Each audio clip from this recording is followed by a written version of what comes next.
Hey y'all, it's Sarah, the wine-loving bookworm, back with another book review on your Sunday, actually afternoon. You could tell it's a little lighter out. We are doing something tonight. So I decided to do my book review before we went out. So I'm doing it a little earlier in the day.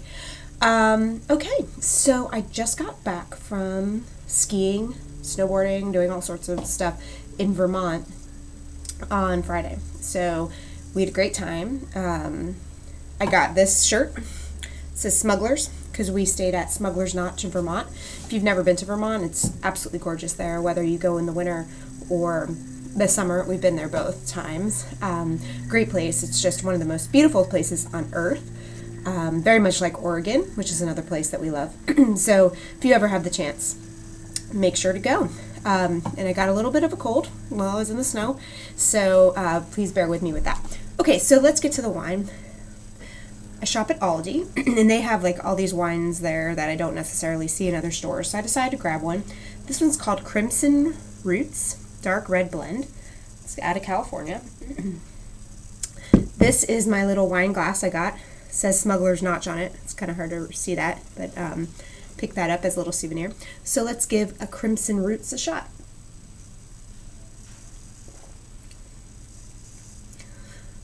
That's good. That is it's like a heavy kind of Cabernet taste, though. It's okay. It's drinkable, but not really my favorite in the whole entire world. So let's get to the book. I read, and let me see if I can get to the cover. Here it is. Oh, there it goes. Give me a second here. Educated. I don't know if you can see that. By Tara Westover. This was a really great book. Excuse me. And I am still like kind of overwhelmed by it. I actually just finished it today. I didn't do as much reading as I thought I was going to do on vacation, so I finished a lot of it today. And it's still just kind of swirling around in my head, and I'm still kind of thinking about it, but I'm going to try to do the best I can about giving you the basic rundown of the book. So again, Educated by Tara Westover, and it's a memoir. It's her story. She's very detailed, very so we're specific, I guess, in the way she writes. She is right now sort of estranged from a lot of her family, but some of her brothers helped her piece together things she doesn't really remember correctly.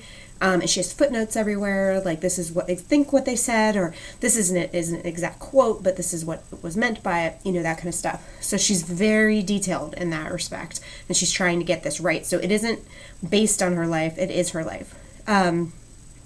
So she's about 33. She was born in Idaho. She went to Brigham Young University, and then she got the Gates Cambridge Scholarship and studied at Trinity College in Cambridge. Then she was a visiting fellow at Harvard, and then she went back to Cambridge to get a PhD in history. So that's just her basic bio. So you think, wow, she's so smart. She went to these Ivy League schools. She studied abroad. My goodness, she must have had such a privileged life. Not at all.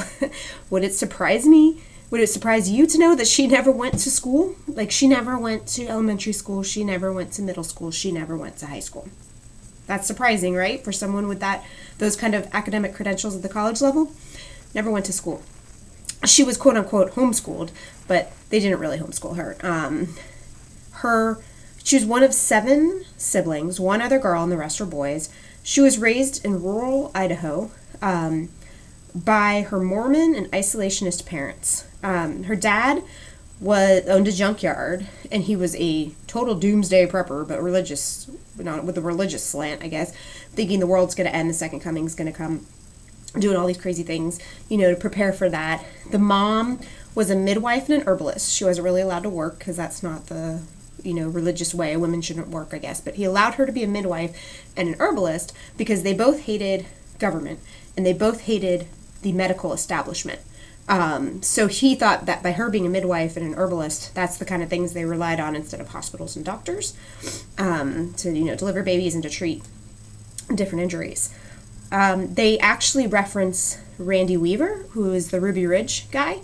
I guess he lived somewhere close to them, and she just remembers hearing about it growing up, and then she read about it or she learned about it in college later on, and she was like, oh my God. He was very much like that. If you know the story at all, if not, Google it. I'm not going to get into it now. She realizes in adulthood her father was most likely bipolar. And you can see that. He is very manic, very, at times, just all over the place, zooming all around, doing all these crazy things. And then he'll fall into these, like, deep depressions for, like, a week. So you can definitely see that he was probably bipolar. I mean, never diagnosed, obviously. He's not going to go to a doctor. But just from her schooling, she kind of felt like that's what he was.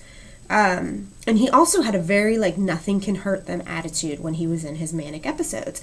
And he would have them do extraordinarily dangerous things at very young ages. One of the things that stuck out was he got this thing, I think it was called a shear. Not quite sure what it is, but it's something that you feed metal into, and it's very dangerous, and it can, like, pull you in, like, to the blades. And it really hurt her brother, who was older than her. And then he's like, well, you got to do it now, you know, and, like, pouring this metal into this machine, and it's super dangerous.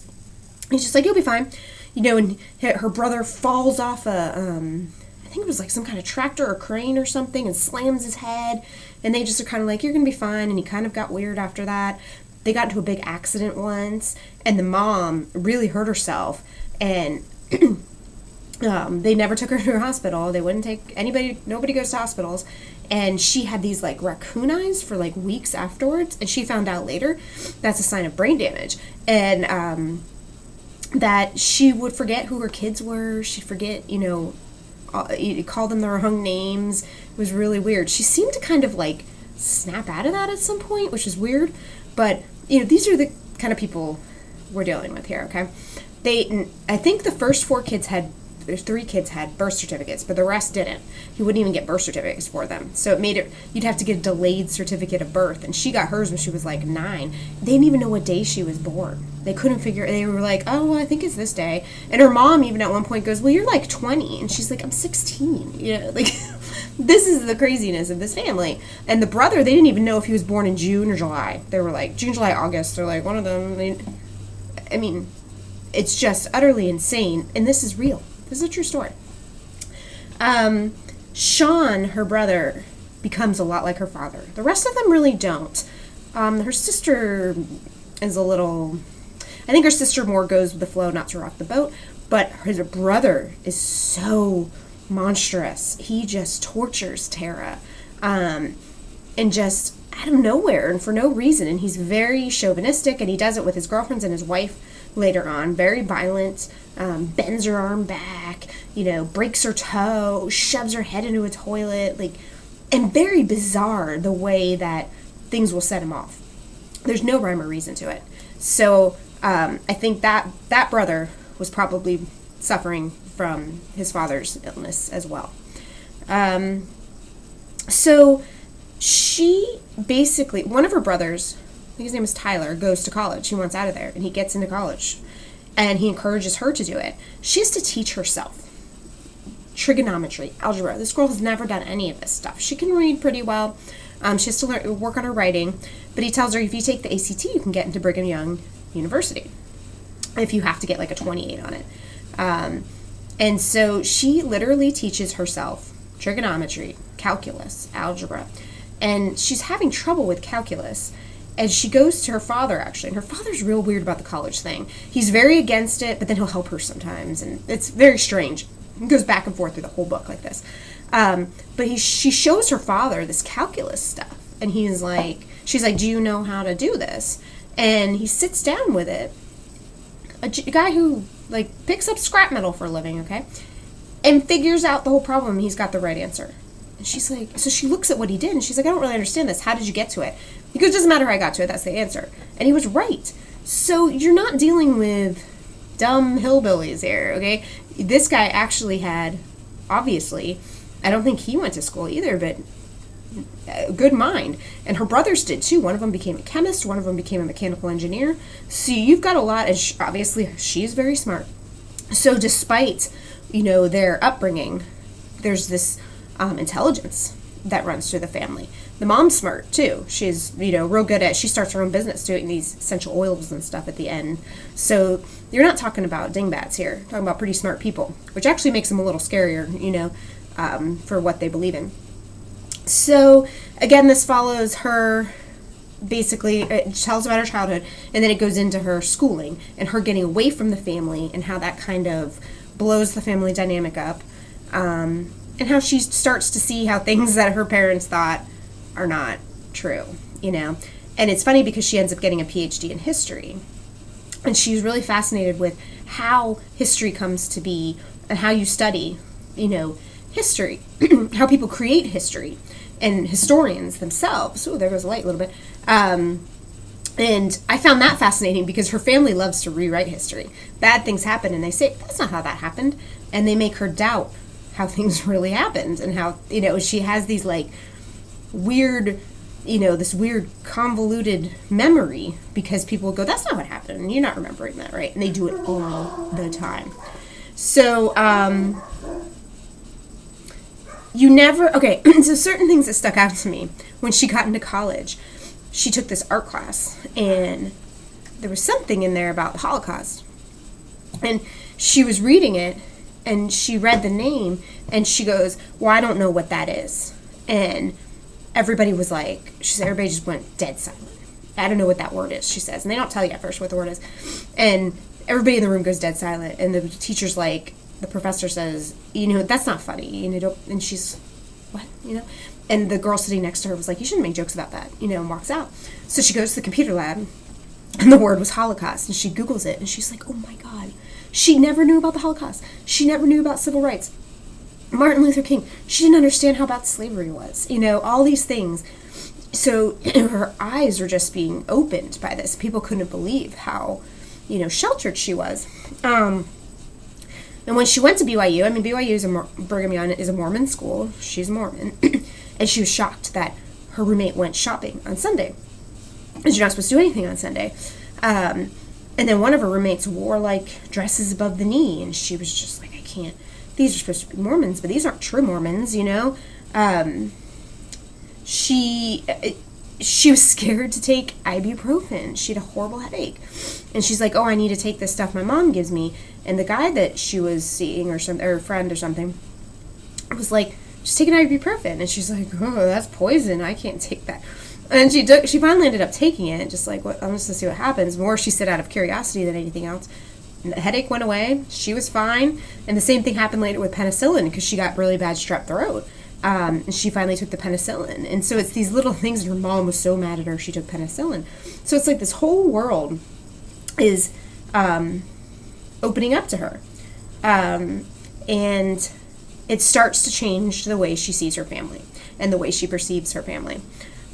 So that's kind of like a basic outline of the book. I thought it was great. I mean, to be a true story, too, I mean, some of the stuff you just can't believe. You just cannot believe it. And like I said, there were differing accounts. I know one time the son lit his pants on fire somehow. I didn't really understand what was happening. He had a torch and some gas had spilled on his jeans. He lit his pants on fire.